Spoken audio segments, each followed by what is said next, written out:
More beef and less bun. Hey, where's the beef? I don't think there's anybody back there. You want something better. You're Wendy's kind of people.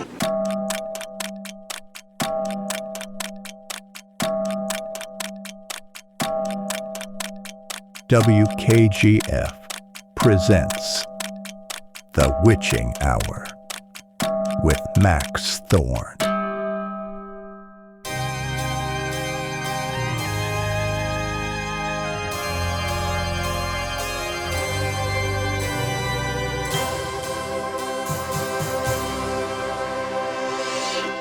Good evening, my midnight maniacs.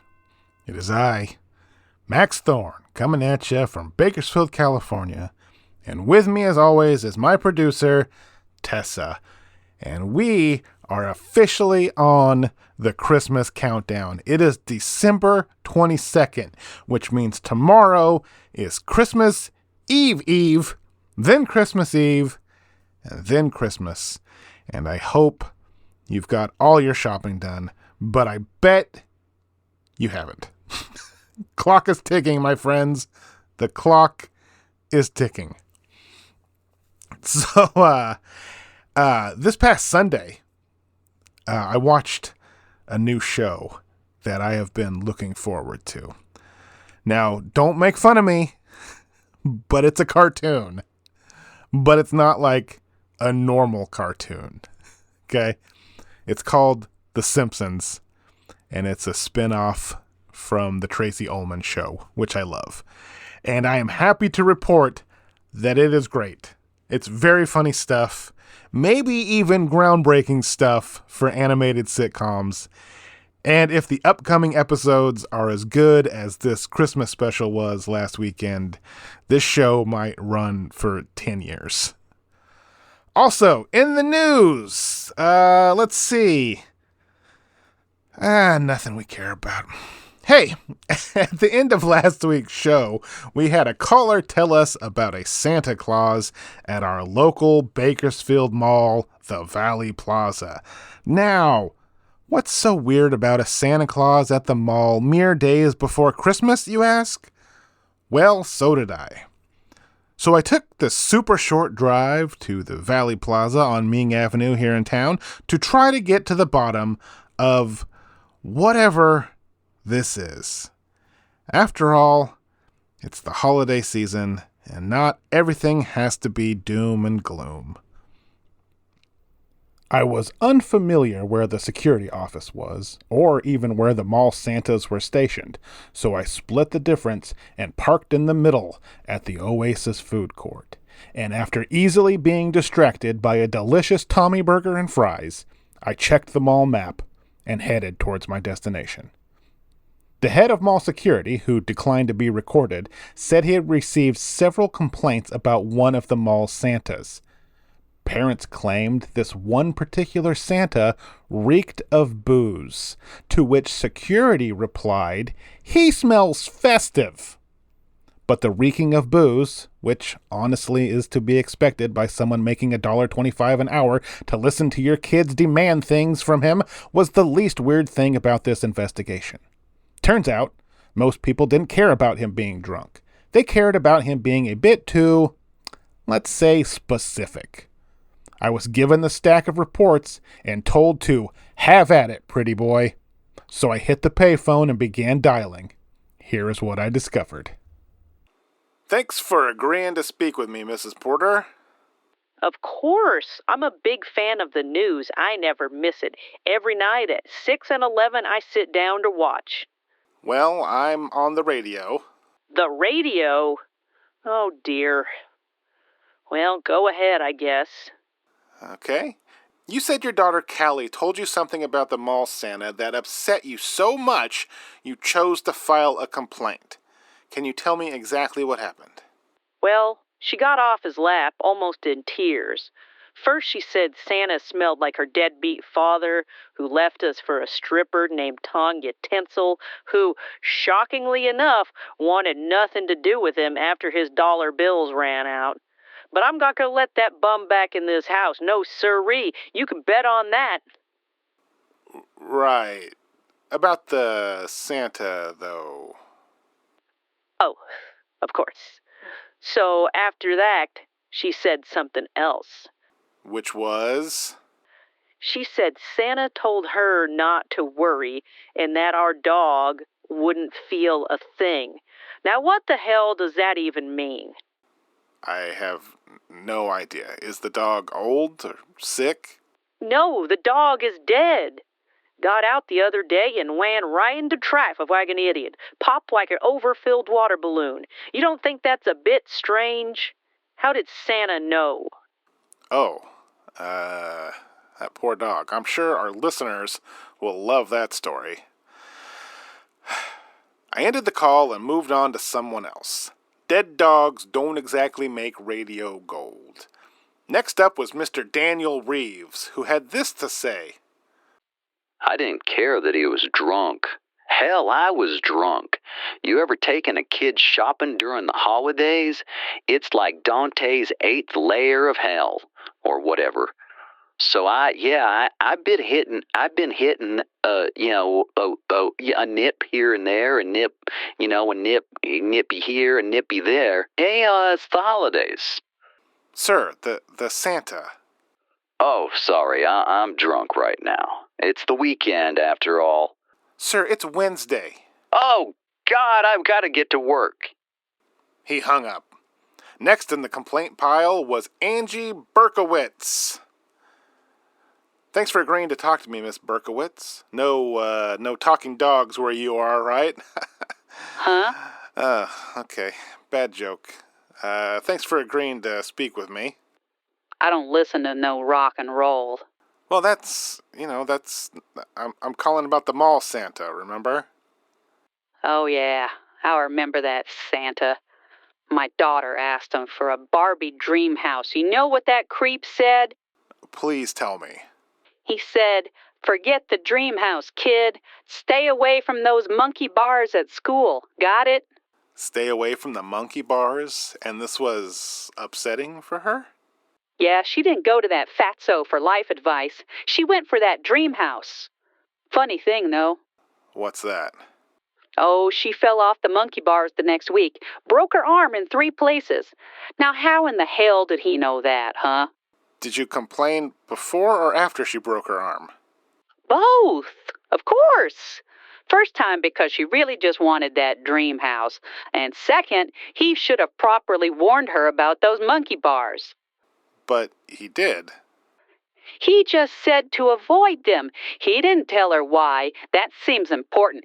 I hope he gets fired. I was down to my last quarter, and the smell from Mrs. Fields was calling to me like a siren song. I dialed a number from the list at random, hoping for something a little more coherent. Here's what I got. That Santa was weird, man. He was fat, I'll give him that much. And his cheeks were bright red, so he was certainly jolly.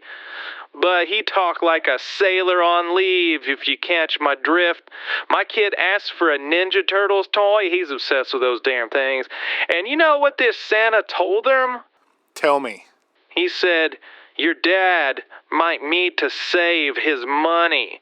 His boss is embezzling funds and he's gonna be out of a job." Wow. Yeah, but that isn't all. So my kid takes the photo with him and then runs over to me and tells me that I'm gonna be out of work by the new year, and Santa told them to tell me to hurry up and put my resume in at a company called Fisker Financial. He said the sooner the better. And you filed a complaint? Yeah. That fat idiot is only supposed to say yes or no or maybe, then a ho ho ho, and then get off my lap. Why is he upsetting the children like this? I'm not the only one. I've been hearing things. You're right about that. Any news on your boss? Oh, funny thing about that is that he's been embezzling funds for years. If I hadn't sent my resume to Fisker, I'd be up shit creek without a paddle. Let me tell you. So you put your resume in? Hey guy, when fat jolly men talk, I listen, you dig? But you still filed the complaint. Sir, I am a proud American citizen. I don't admit when I am wrong. I've never been so grateful to be out of change. After a brief stop at Mrs. Fields, I walked to the east end of the mall. Nestled between the Taco Bell, Jerry's Dugout, and J.C. Penney was Santa's house. The line was a mile long with parents with children not yet of school age. I cut to the front to speak to an elf, a teenage girl that looked to really be earning her paycheck. She told me that the Santa I was looking for was named Frank Watson, and he worked the afternoons. I asked where I could find him, and she shrugged and said, "What's the closest bar?" I returned to the security office and got his phone number. When I called, his wife told me where to find him. The elf was right. Frank had just walked out the door to head to his favorite watering hole. I hung up the phone and met him there. He was easy to spot. He was still wearing his Santa hat. He agreed to speak with me. I've heard you on the radio before. You do the rock and roll power hour on weekday afternoons, right? Yeah, that's me. This is for the show I do on Friday nights, though. I'm usually working on Friday nights. As Santa? Only during the holidays. I didn't ask what he did the other 11 months out of the year. If he wanted to tell me, he would. He did not. I appreciate you talking to me. You'd be the first, pal. Nobody seems to appreciate me talking very much these days. That's sort of the problem, you know? You've had a few complaints. A few. Several. Do you drink on the job? You looking to give me fired? No, not at all. Just asking some questions to get to the bottom of this. Define job, then. Wearing a big red suit, letting annoying children sit on your lap and complain, you know. Then, yes, I drink on the job. You would, too. Maybe. The complaints you've gotten haven't just been about the drinking. They've mostly been about the things you've said. Things that don't really, relate to Christmas. Yeah, I know. I can't help it. Lately, I've been seeing things. What kind of things? Like, I can tell if something bad is going to happen to someone. And when did this start? Thanksgiving night. I spent the day with the in-laws. You know how that can be. So after me and the old lady got home, I headed right back here to the cozy. Well, we were all in a festive sort of mood, so we may have had a few too many. And by the time I left, I could barely get off my stool. But it was closing time, and I had to go home to the old lady. As I was walking to my car, I guess I stepped off the curb. I didn't see it. Fell right into the gutter. I hit my head, hard. I may have blacked out, but I'm not sure. When I got back up, I see this vision, clear as day, of my car crashing into a phone line. Like, it really happened. So this spooks me, right? So I hail a cab and I head home. You were going to drive home after not being able to stand. It's a talent. Yikes. Yeah, well, I took a cab. Don't get your panties in a knot, Professor Hare. Yeah, hey, fair enough. So you hit your head and had a premonition about a crash. Did you go to the hospital? Hospitals cost money. I went home and slept it off. Wake up the next morning with a knot on my head the size of a softball. It's so big the old lady notices. She starts magging me, you know how they do. So I say, just leave me alone, you old bag. Then I go to my study to do some thinking. That vision was as plain as day to me, not a dream at all, like it really happened. So I tell the old battle axe I'm headed out for a walk. I gotta clear my head. I did 3 miles that day. What were you looking for? I wanted to see if I had another, vision, but nothing. But it obviously happened again. Yep, but check this out. It only happens when I'm drunk. Get out of here. Swear it, hair boy. Sober, nothing. Drunk, I'm a damn fortune teller. I'm gonna need you to prove that. Then I'm gonna need you to get your wallet out. What are we drinking? We? Yeah, we. It's a Wednesday afternoon. You want proof or not? All right. What are we drinking? Whiskey. Rod, my good man, keep 'em coming. In order to get to the bottom of this story, I drank whiskey with the mysterious Santa Claus.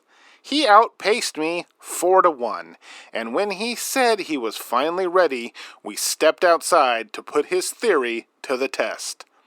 The downtown streets were crowded with people having dinner, Christmas shopping, or just enjoying the brisk Bakersfield evening. He assured me this would not take very long. I got one. See that guy walking right there? It's an easy one. Black hat? Yeah, him. That bag he's carrying, it's gonna rip as soon as he steps off the curb. Whatever is in it is gonna break, and he's gonna call out the F word real loud. You know the F word. You ready? Now here we go. Mother. I wouldn't have believed it if I didn't see it with my own eyes. Black Hat's bag ripped. The contents shattered in the street. The F word was yelled. That's incredible. Yeah, I told ya. Is it only bad things? It's only bad things, never anything good. Have you tried warning people? Adults don't want to listen. But the kids do? From Santa Claus, you betcha. You told one girl her dog wouldn't feel anything. That seems kind of harsh. Does it? You ever lose a dog, especially in an accident? You can't help but wonder if it suffered. I knew it didn't, so I told her. Do you ever lie, to protect people? Never. If that dog had suffered, I probably wouldn't have said a thing. But since I knew it didn't, I told her. One complaint was from someone who said he would lose their job right before Christmas. You told them where to apply to get a new job. That seems to go against your theory that it's, only bad things. Well, about that one, all I knew was he was going to get canned. My brother-in-law works at Fisker, and I put in a good word. You dog, you. Yeah, well, if I can help, maybe I will. This isn't some gift, It's tough to deal with. You could just, stop drinking.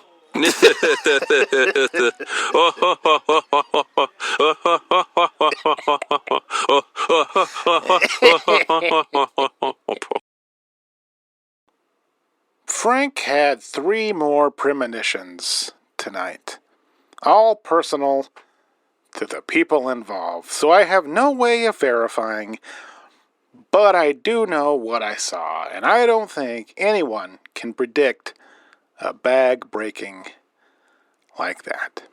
I am almost convinced. As for Frank, he is continuing his stint as Santa Claus until Christmas Eve. And I encourage a visit to his lap. Because if you happen to discover something about your future that you may not like, you might just have enough time to change it. This is Max Thorne, feeling no pain, reporting to you from... where the are we? You're sitting on the curb outside of the Cozy Corner Bar. The curb outside the Cozy Corner Bar and grill? Nope, no grill. No grill. You want grill, you go off. Hey, you don't look so good. You might wanna lay down. Yeah, I think that's a good idea. I'm just gonna lay down. Attaboy. Let's take a nap. I gotta get to work. This is Max Thorne reporting for WKGF and the Witching Hour. Dude, how do you just function like this? Like, what? I don't understand how you just go about your day. Oh, shit. We're back. That guy could drink. And when I was recording that, I swear I thought I sounded perfectly normal. Upon playback, not so much. My apologies. Let's head to the phone lines. Let's go to Aaron from Manhattan. Aaron, you are on the air with Max Thorne and the Witching Hour. Hey, Max, something very, very strange happened to me earlier this week, and I can't decide if it was real or a stroke or a nightmare or what. And I know you probably hear that a lot, but this was real.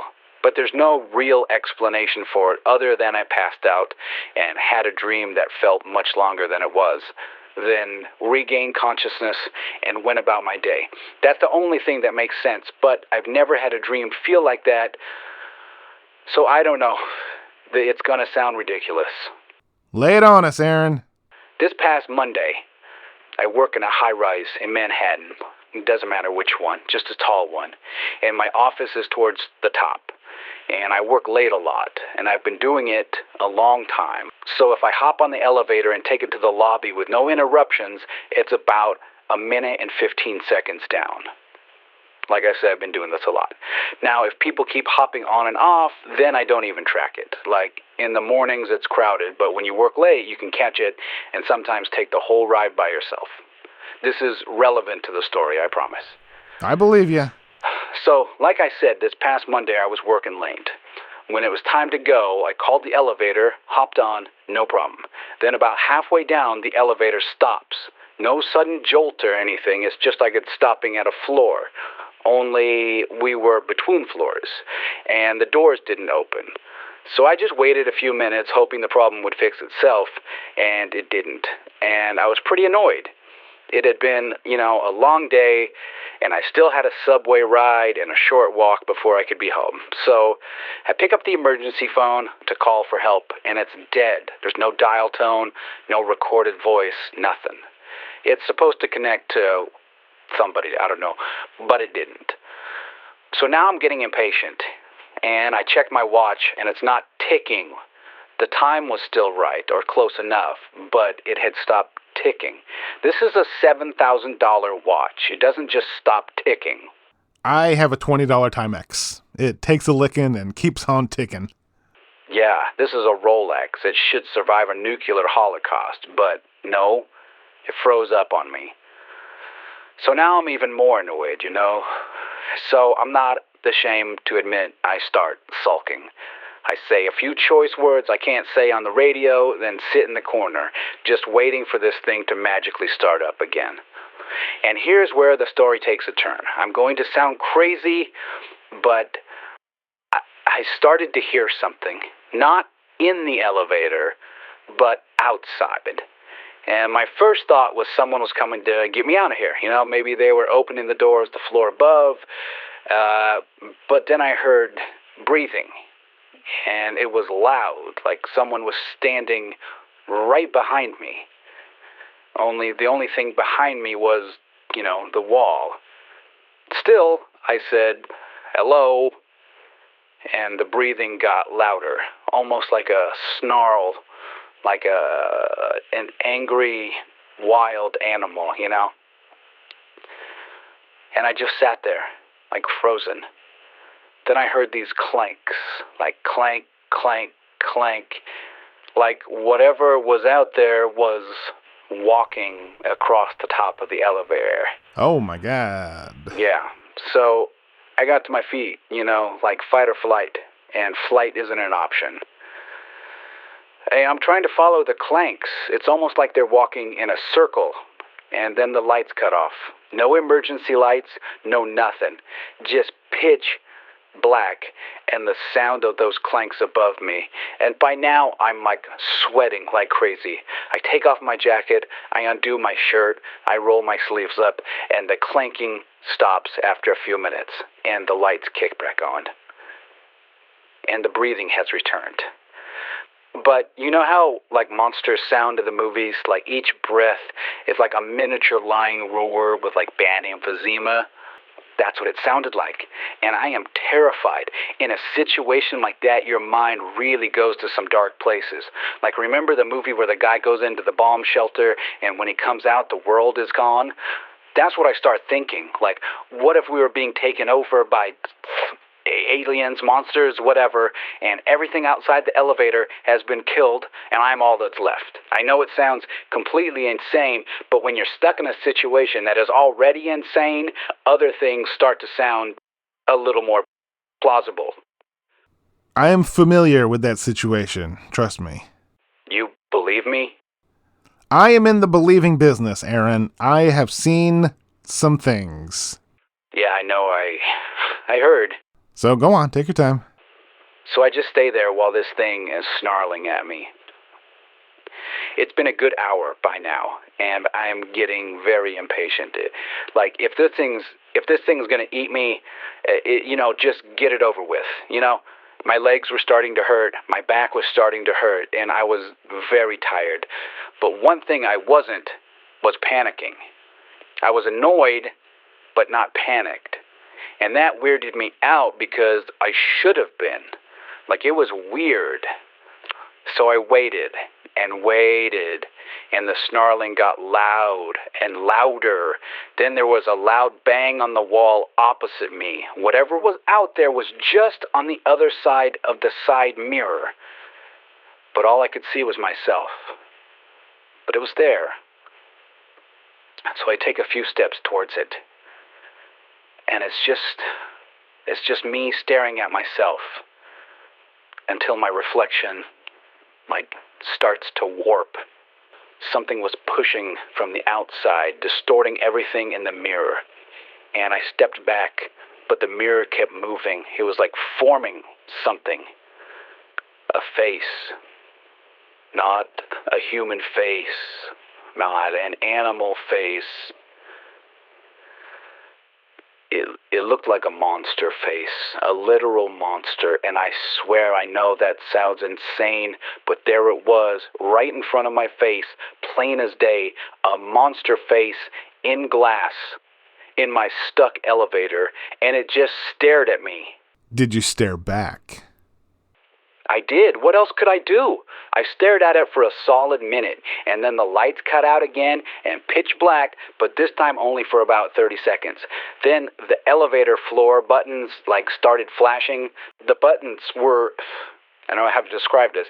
They were making letters, one letter at a time, with the lights. It would like how you'd spell on a light bright with the this sounds insane. With the buttons. And what did it say? It spelled a name that's not mine. So I started saying, that's not me, I don't know who that is, but it's not me. And I reached into my jacket pocket on the floor and pulled out my wallet. I was showing my driver's license to the mirror that had a face in it. I was like, look. I don't know that person, I swear. Then things got quiet, and the lights kicked back on, and the elevator started up again. And not only that, I could hear my watch ticking again. And when I got to the lobby, I checked the clock on the wall, and it matched my watch. 2 minutes hadn't even passed since I first stepped on. Oh, wow. Yeah. The next day, I don't go in the office. Instead, I check myself into the hospital. They're checking for anything they can, like a stroke or a heart attack or bringing aneurysm or anything. A seizure, maybe. And all I get back is a clean bill of health and a hell of a lot of questions. Have you been back on the elevator since? Yeah, I made myself get back on the horse, no problem since. And here's the thing, I'm not scared. I think whatever that thing was wants one person, and that one person isn't me. It was like he was checking.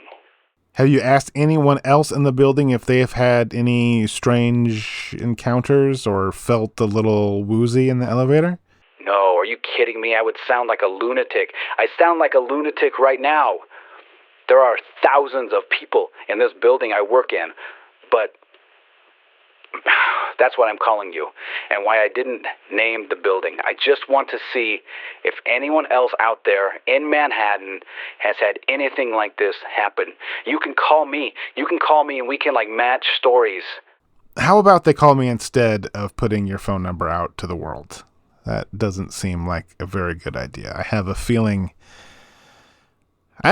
you get a lot of jokesters. Yeah, you're probably right. If anyone calls, you'll let me know. That's our job. Listeners, you heard them. Make the call if you know anything. 805-272-0089. Aaron, I am transferring you to Tessa, where she will take your information. And please tell her the name of the building and which elevator it was so we can check it against any calls, we might get. Thanks for phoning in. All right, next up, let's go to Jimmy. Jimmy, this is Max. You are on the air with the Witching Hour. Hey, Matt's a huge fan of the show. Can't believe everything that's happened, man. That's what makes my little silly story seem more real to me, if that makes sense. But let's see what you think. So, I know you've talked about animatronics before and how you like them, so let me tell you a little something about my work. I work at Primetime Pizza Parlor in Daytona Beach, Florida. It's just like, a Chuck E. Cheese or a Showbiz, and it's a pretty big franchise out here on the East Coast. And, well, probably surprising absolutely nobody out there in Radioland, I think our store gets haunted. I know, but hear me out. I usually close, okay? Especially on weekends. And we stay open pretty late, 10 p.m., so I don't get off until 10:30. We have to close the store, then, settle up with the registers and all that stuff. So I'm in the store for about 30 minutes with no people, just employees. So if I close on a Saturday, it's not unusual for me to have to open on a Sunday. Opening on a Sunday is 11 a.m., so I have to be there at 10:30-ish. And it sucks, but it's still, it's still 12 hours, and I get off fairly early, but whatever. Okay, sorry. On those Saturday nights, and seemingly only on Saturday nights, all the animatronics are shut down. Like the power is pulled to prevent any sort of, accident or whatever. We have 7 animatronics. The main character is big. He's like a big, Bigfoot or Yeti or whatever. He's the lead singer and band leader. And he has a backup band of 4 more animatronics. Then there are 2 more off to the side that make jokes that are, kind of snarky. Like those 2 guys, the 2 old guys from the Muppets, yeah. The kids love it. And I'm not going to lie, the songs are catchy, and sometimes the jokes even make me laugh. Anyway, back to Saturday nights. We pull the plugs, and they all shut down for the night. Now, when I opened the next morning, I started to notice that the animatronics were in different positions than when I left. It took me a solid month of Saturday, Sunday shifts to realize it, but when I did, I started telling other employees. And when they worked the Saturday night, Sunday morning split, I would have them check. And sure enough, every single Saturday night, like clockwork, I asked the janitor, and he says he only mops around the band. He doesn't touch them, and he doesn't plug them in. So he works overnight on Saturdays because at the end of the week, a normal, quick cleaning won't do. It needs a deep clean. Those kids are disgusting. So he works overnight on Saturday, and me and a couple other guys started giving him, jobs, things to look for. He said he had an idea. He would...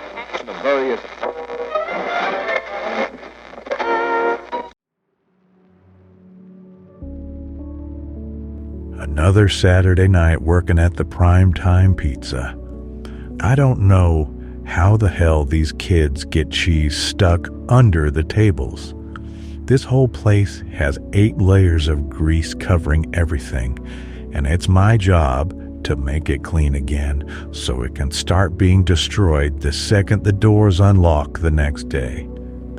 But who's complaining? They pay me, so who cares, right? Normally I get off at 2 a.m., But the big boss man from up north, he paid us a visit last week and said we needed to make some changes. Now guess who gets to work overnight?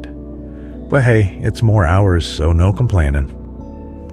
Big boss man said Saturday nights are gonna be different. Saturday nights are now, quote unquote, the deep clean. So I come in at 10:30 Saturday night, just when the other crew was going home, and I stay until around 8, and the place is sparkling. I can't sleep much these days anyways, so it all works out. The job itself is usually pretty dull, monotonous, the same thing over and over.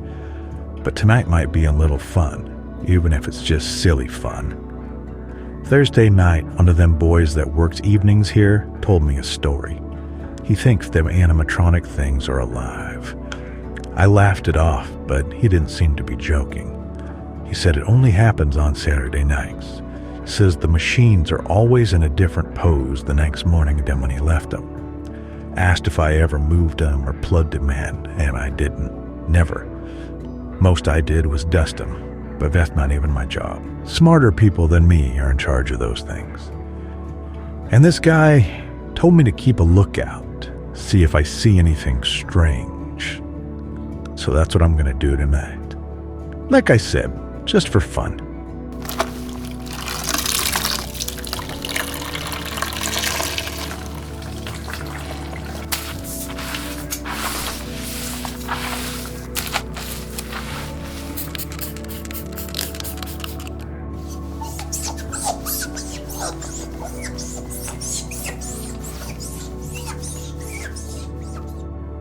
The restaurant is split into two main areas.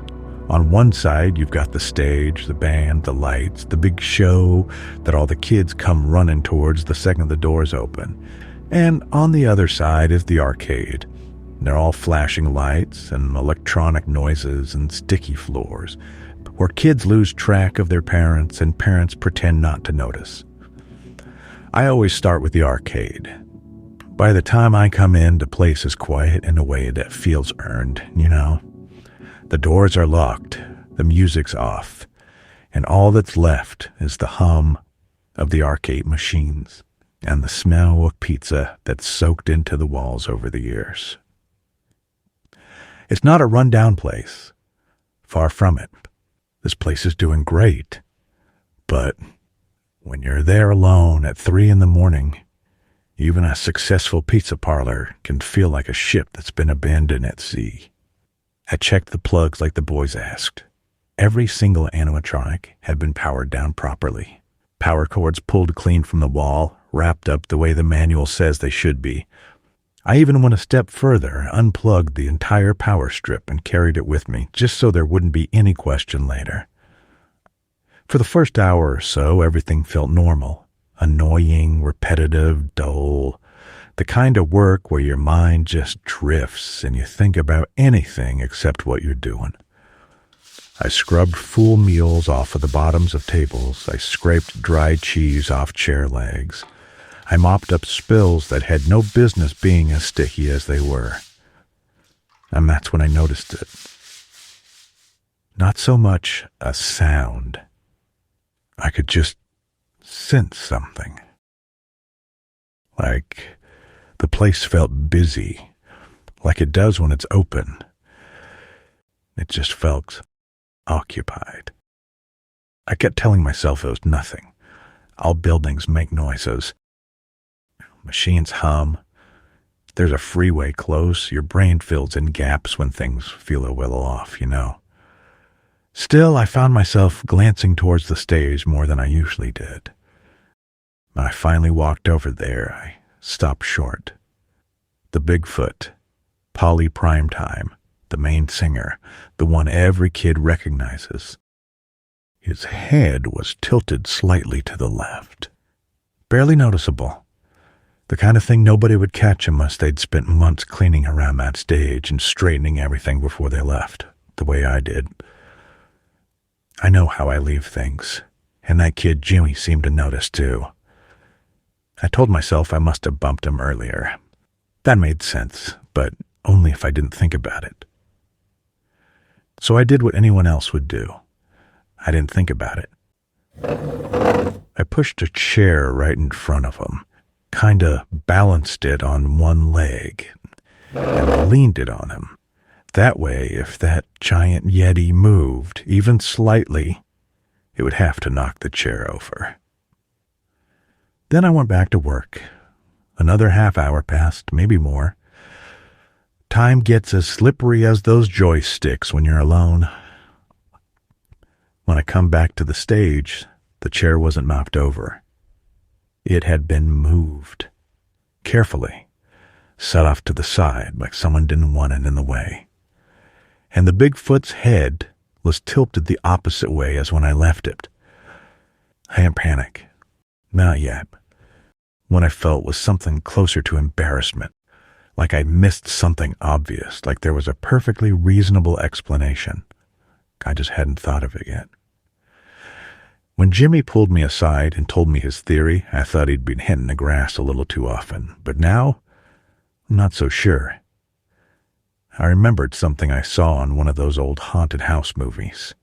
So I went into the kitchen and grabbed a bag of flour. I dusted a thin layer across the floor in front of the stage. Not enough to make a mess, just enough to show if something, or should I say somebody, is messing with me. Then I dimmed the lights in the main room, sat down at the prize counter, and waited. Just me and my bag of flour. I don't know how long I sat there, long enough for my legs to stiffen. At first, nothing happened. And then, I heard movement.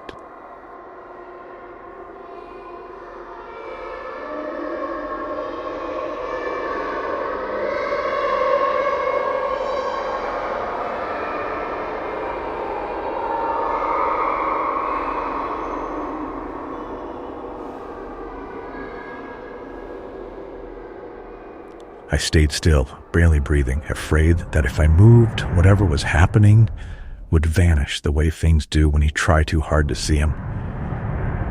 I finally stand up and walk to the stage. My stomach dropped. The flower is marked. Not footprints or anything like that. It was like someone took a broom and very lightly brushed the flower around.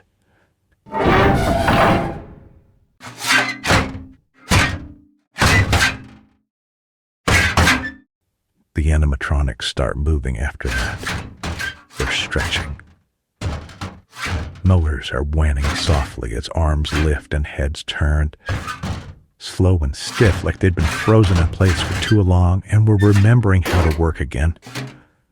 The sound echoes through the empty restaurant in a way that made my skin crawl. All right, that's enough. Whatever this is, I don't care. I'm just a janitor, okay? I make $5 an hour. I can just leave. Everything stopped. Laughter. But happy laughter. I don't stick around for the show, I can tell you that much. I run out of that room as fast as my tired legs can take me, crashing into the chair I had been sitting in mere moments before and falling to the ground. It hurts. It hurts a lot. And the laughter stops, and the room quiets. I must have knocked over the bag of flour because the room looks like it's snowing, and I'm covered in white powder. I look up. And standing above me, visible only in the flour that's still floating down, is a child. I don't know who. I don't know how. I don't know why. But there was a child standing above me, but not a real child. I could see through him. The flour has covered him the same as it has covered me, and I can only make out some of his features. Are you okay? What? You took a pretty bad fall, mister. I was dead. I had to be. Either that or I knocked myself out, and this was a dream. But it didn't feel like a dream. The flour was beginning to settle. but I could still see several little legs walking towards me. I was surrounded by, what? Ghost children? This didn't make any sense. That's when it hit me that these aren't intruders. These aren't vengeful spirits. These are just kids. Who are you? I'm Molly. Who are you?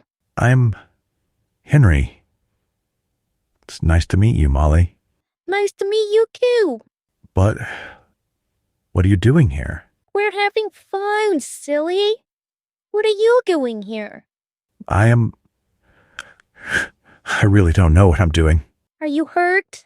No, I don't think so. She reaches down to help me up, but my hand goes right through hers. Loopsie daisy, I guess that won't work. That's it. I'm definitely dead. There's no other way to figure it. I'm gonna go play, okay? Yeah, sure, sweetheart. Go play.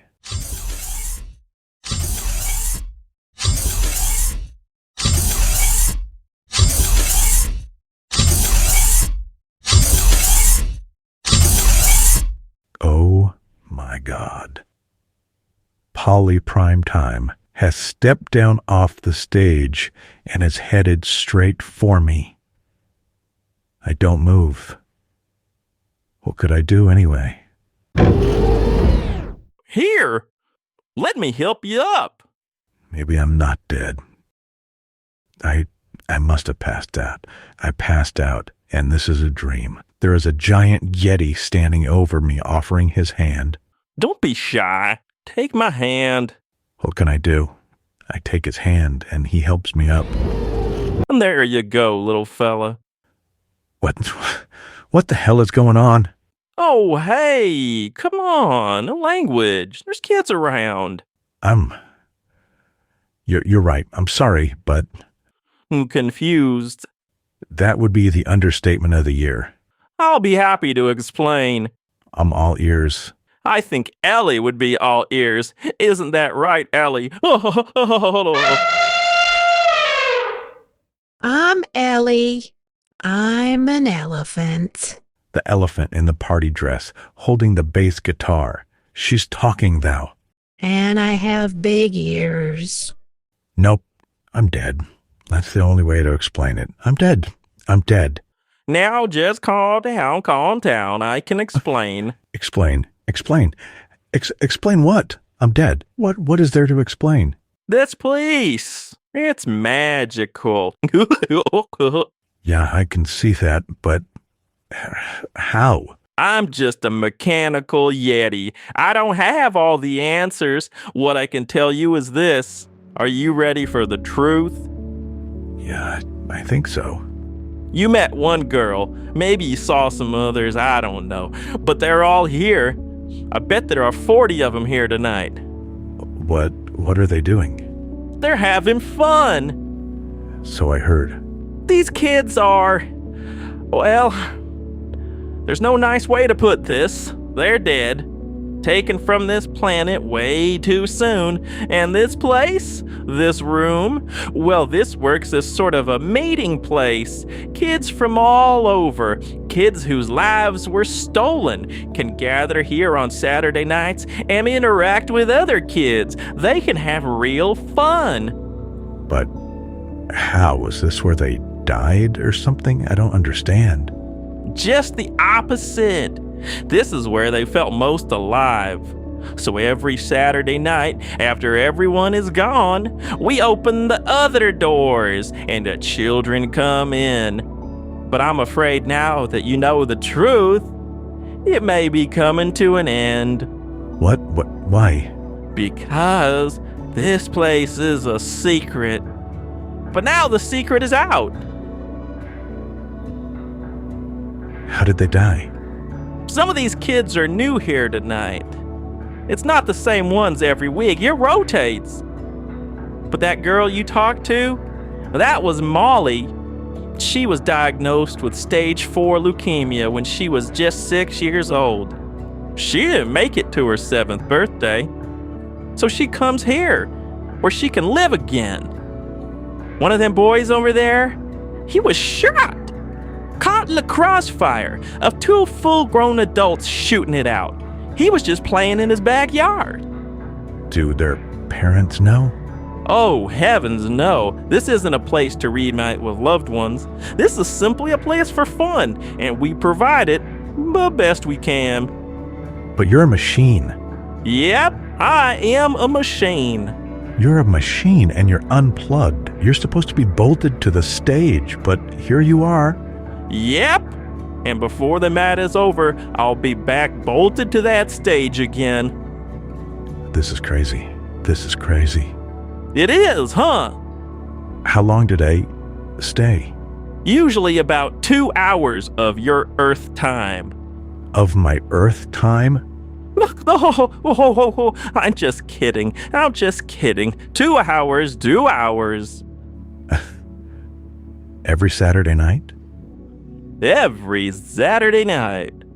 So when there's a wadded napkin under a table I know I already cleaned, or you are not quite in the same position as, where we left you, this is why? Because you're hosting pizza parties for dead kids? Yep. Okay, well, then you all can stay. Nobody's going to hear it from me. You mean it? Yeah, of course. You hear that, kids? This nice man isn't going to say anything. We can stay. There's just one thing. Can just give me a second. I run to the storage room and pull out 3 bags of flour. There's just something I've got to see. Polly, hit it. You got it.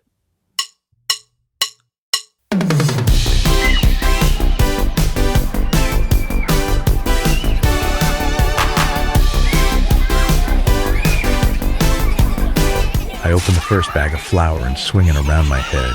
It goes everywhere, and as it floats down, I see them. I see them all dancing and sitting and gossiping and even eating pizza somehow. There's a ton of them.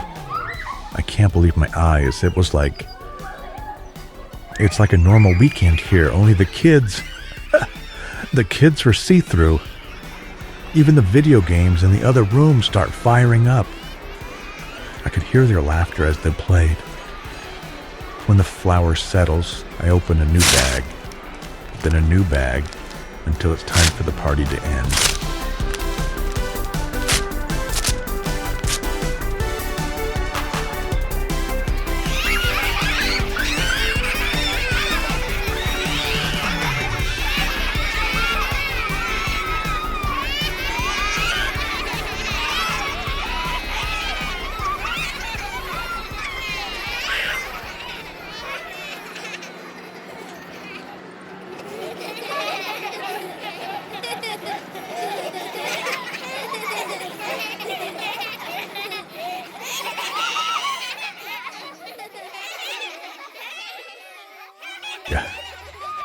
Goodbye, kids.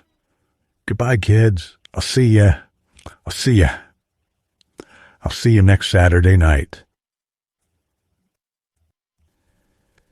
And that's that. Polly Primetime is back bolted to the stage. The kids are gone. And now nothing left is a gigantic mess of flour covering everything. I have some cleaning to do.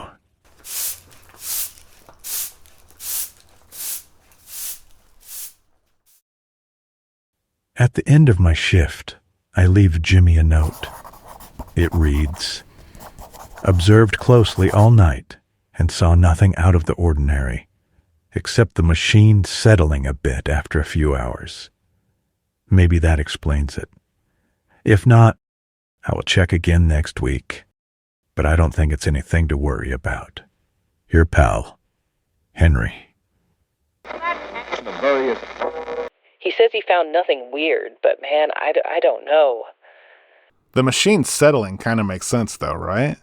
Maybe, but sometimes the arms are raised a bit. I don't know many things that settle by going up. Grease? Nah, touche. But I want to leave a camcorder running all night, see if I can finally spot something. It's not that I think Henry is lying. I just don't think he's paying the right amount of attention, you know? Like, I know this sounds crazy, but I think those things really move, man. I really, really do. I'm not discounting your suspicion because there is something very, very weird about lifelike animatronics. I can't really offer any other advice, though. Either trust your man on the inside or set your own traps. If you do and come up with anything, you know who to call. Guys, it is almost Christmas. The last Christmas of the 80s. Hard to believe. Now, in honor of the true Christmas spirit, I give you commercials. I am so sorry. I make one trick shot in a light beer commercial, and everybody thinks they know how to shoot pool. So these guys decided to take me on to shoot a little pool and drink a little light beer from Miller.